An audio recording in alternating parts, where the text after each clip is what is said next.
Hold on to your seats because we recently got a new open source AI image generation model that easily rivals closed source competitors like NanoBanana, ChatGPT and Seedream. This new model is proficient in realism, is blazing fast, generating images in as low as 20 seconds, it can generate 4 megapixel images. The full version can easily run on a GPU with 16 GB of VRAM, and with the help of some GGUF magic you can run it on as low as 6 GB of VRAM or maybe even less and still get good results. On top of all that, the model is fully uncensored, so you can generate any image you want without any restrictions. The model I'm talking about is called Zimage Turbo by Alibaba, and if we take a look at Artificial Analysis AI Image Leaderboard, it is currently on the #1 spot in the open source category, beating even FLUX.2. In this video I'm gonna show you how to install and run the full model in ComfyUI, and I'm also going to show you how to install the GGUF models and workflows so you can run Zimage Turbo on as low as 6 GB of VRAM. So if you're only interested in that part, you can go ahead and skip to this timestamp. Here are some images I generated using Zimage Turbo. As you can see, it's able to generate some really nice realistic looking images, and it can also natively generate 4 megapixel images as you can see in this example. It's also able to generate some pretty coherent text in your images, but keep in mind that it's not perfect, so limit your expectations.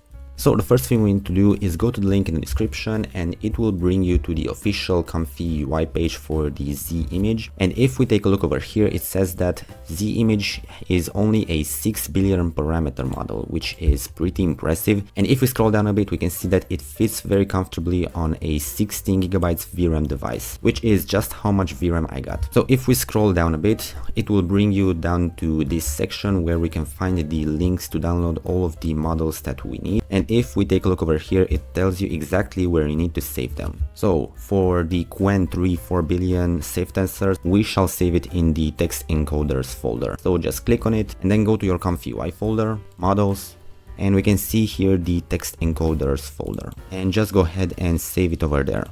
After that, let's go ahead and download the model itself, which we should save in the diffusion models folder. So go back to the models folder, and over here you can see the diffusion models folder. Just go ahead and save the file over there. And lastly, we should download the AE safe tensors, and this should go in the VAE folder. So just go ahead and save it in this folder. I have already downloaded it previously, so I don't need to do that again. After you downloaded the models, go ahead and open ComfyUI, go to Manager and click on Update All. After updating all, go ahead and restart ComfyUI. Okay, we have successfully updated ComfyUI and downloaded the models. Now the last thing we need to do is go back to the ComfyUI webpage, and if we scroll up a bit, we can see over here the download JSON workflow file button. Just go ahead and click on that. It will bring you to this page. Just go ahead and right click, click Save As, and save this wherever you want. Go back into the ComfyUI and just go ahead and drag the JSON file in here. It will bring up this message. Go ahead and just click on X, and this is the workflow. Now all we need to do is select the right models. So first of all, go ahead and look into this load diffusion model node. Go ahead and click on this and make sure you have the Zimage Turbo model selected. Down here in the load clip section, go ahead and make sure you have the Qwen 3 4B safe tensor selected. And over here in the VAE section, make sure you have the right VAE selected. In here you can go ahead and type whatever prompt you want. I stole this very long prompt from Civet AI. It should generate an image of a cowboy bandit something. And if we take a look in this section over here, you can go ahead and leave everything by default. And let's just click on Q prompt. First of all, ComfyUI will load the model, and after that we will be able to generate images faster. This might take a while. So as you can see, the model is loading into the RAM and the image is starting to generate. Alright, this looks pretty good. This is a 1K image, and the nice thing about Zimage is that you can also do 2K images. So let's go ahead and double this value over here. Right, I'm gonna leave everything else exactly the same, and let's click on Q prompt. And because we basically doubled the resolution, the image is going to take more time to generate. And here's the result. The image looks pretty good aside from this artifact over here, meaning that we might want to reduce the resolution a bit. So for width, I'm gonna do 1920 by 1080. And let's go ahead and create a third image. And here's the result. Looks much better. As you can see, the details are there, and it's also a very high resolution image. Now let's go ahead and reduce the size back to 1024 by 1024, and let's see how quickly it generates this image on 16 gigabytes of VRAM. Now, because this is a turbo model, it only requires a few steps. Ideally, you should try to play with this value and see which one gives you best results. Giving it more steps might give you a better, more detailed image, but if you give it too many steps, the generation time is going to increase, and you're also gonna stop seeing more details at some point. Meaning that at some point you're gonna get diminishing results. So I recommend leaving this somewhere between 8 and 10 steps maybe. So we're gonna put it back to 9. So let's go ahead and try out a different prompt. This one should give us a cat samurai, and I'm gonna leave everything else by default. And let's see how quickly it generates the image.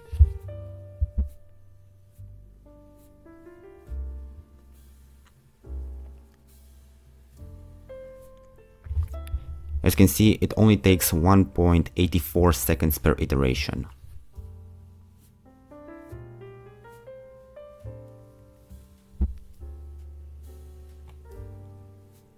And if we take a look over here, it says that our prompt has been executed in 26.47 seconds, which is really fast, especially when you compare it to something like Flux. And here's the result. It looks pretty good. The cat is pretty cute. Now let's go ahead and try out something else. Alright, I asked ChatGPT to give me an image prompt which includes a bunch of different cartoon characters, so this should include SpongeBob, Patrick the Star, Bugs Bunny, Pikachu, Naruto, and so on. And let's go ahead and change the resolution back to 1920 by 1080p. You can pause and read the prompt if you want, and let's go ahead and generate our image. And here's the result. As you can see, we can recognize a bunch of different characters such as SpongeBob, Mickey Mouse, Scooby-Doo, Bugs Bunny, Spider-Man, and so on. But we also have some weird stuff going on, such as why is Pikachu balding when he shouldn't have hair like that? And what is this? And Batman looks a bit weird. And there's also a bunch of missing characters, but I guess we asked a bit too much of it given how detailed this prompt is. Now, this model works very well on 16 gigabytes of VRAM, but let's say that you have less than that, from 12 all the way down to 6 gigabytes of VRAM. Don't worry, you are still covered. All you need to do is download the GGUF version of this model. In order to do that, all you have to do is go to the link in the description. It will bring you to this page. And if we go to files and versions, over here we can see a bunch of different files and the GGUF versions of the Zimage Turbo model. First of all, we need to download a different clip. So over here we have a couple of different options. Now I believe these should go hand in hand with the GGUF version that you are planning to download. So let's say that you have only 6 gigabytes of VRAM, then you should use one of the smaller models over here. And for this example, I'm gonna go with Zimage Turbo IQ4XS. So let's just go ahead and download this model. Go to your ComfyUI folder, models, go to the diffusion models folder, and go ahead and save it over there. Next up, I'm gonna go ahead and download the Qwen34B IQ4XS GGUF clip encoder. So let's just go ahead and download. Go into the models folder, and in the clip folder, go ahead and save it. Also, go ahead and download this big Flux VAE file. So just click on download, go into ComfyUI, models, and go ahead and save it in your VAE folder. After that, we can go ahead and download the workflow. It's this file over here. Just go ahead and download it. Go back into ComfyUI and drag the GGUF workflow on the page. You're gonna be hit with this message. Click on X, go to Manager, click on Install Missing Custom Nodes, and install these 2 nodes. After that, go ahead and click on Restart. Now, just go ahead and select the model that you have downloaded. In my case, is the IQ4XS version. And for clip loader, go ahead and select the IQ4XS as well. And over here, go ahead and select this VAE. I pasted a prompt over here, and let's go ahead and click on Q prompt. And the model has already loaded into the RAM. And as you can see, we are generating an image at 2.93 seconds per iteration, which is not really bad. And if you take a look over here, you can see that the model is only 4 gigabytes large, which means that it can fit comfortably on 6 or even 5 gigabytes of VRAM. And here's the result. Looks pretty nice. And let's go ahead and try out a different image. I pasted another prompt, and let's go ahead and change the image size to something like 1080 by 1920. And this should give us a portrait image. And here's the result. Now let's go ahead and generate a more realistic image. Right, I pasted another prompt over here, and let's go ahead and change the resolution to 1920 by 1080. And as you can see, our new image is generating at about 5.61 iterations per second. And here is our image, which looks really nice for such a small model. Now, I downloaded one of these smaller models, but if you want, you can go ahead and download a bigger model such as the Q5 or Q6, maybe even Q8, depending on how much VRAM you have. So if you only have like 8 gigabytes of VRAM, I recommend going with the Q8 model, which should work very well. And it may also give you better looking results. Now, if you want to do image to image, that's pretty simple. All you have to do is double click and search for load image. This is for your input image. After that, go ahead and search for VAE encoder. Go ahead and connect the load image to the pixels node in VAE encoder. After that, go ahead and connect the VAE node to the VAE loader. And the last thing you need to do is connect the latent all the way up here in the K-sampler to the latent image section. And you're done. As you can see, it disconnected our image resolution node, and you can go ahead and choose an image. I chose this selfie of a guy. Over here, you can go ahead and type what you want to see. So let's go ahead and do Elon Musk taking a selfie. And now, very important, go ahead and play with the denoise value. Just to show you, I'm gonna leave it on 1 as default, and let's see what happens. As you can see, with a denoise value of 1, the input image doesn't influence our result whatsoever. So you can go ahead and play with this value. Let's go ahead and switch it down to 0.1. Okay, let's click on QPrompt. And as you can see, with a 0.1 value, the result image doesn't really look different whatsoever. So go ahead and find the sweet spot. In our case, let's go ahead and try 0.5.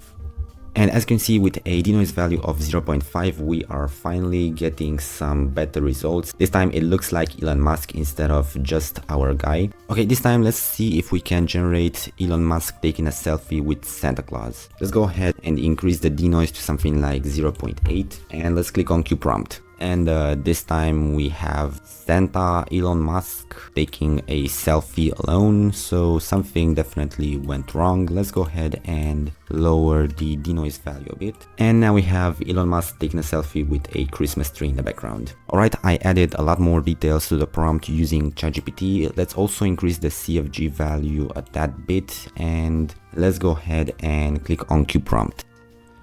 Okay, now we have Elon Musk taking a selfie with Santa Claus, but as you can see, because we have also increased the denoise value, the image doesn't really look all that much like our input image anymore. Let's try and lower it to something like 0.5 again and see if this helps. Alright, this is better. Now their faces look a bit weird, but overall this is the result that I was expecting. Okay, so the last thing I want to show you is this model sampling node, and over here you can change the shift value. So if you play with the shift value, you will get slightly different results. So in this instance, all of these 3 images have been made using the exact same prompt, settings and seed. The only thing that differs is the shift value. So in this instance, the shift value was 1, and as you can see, it has higher contrast and sharpness compared to the other images. This image has been made with a shift value of 3. As you can see, it looks slightly softer. And in this case, I've used a shift value of 6, and as you can see, even though the seed is exactly the same, the image is different. And as you can see, the image is way softer with a lower contrast. So go ahead and play with this shift value and see which value gives you the best results. Well, this is it. I hope you found this video helpful. Please let me know what you think about this new Z image model in the comments, and see you in the next one.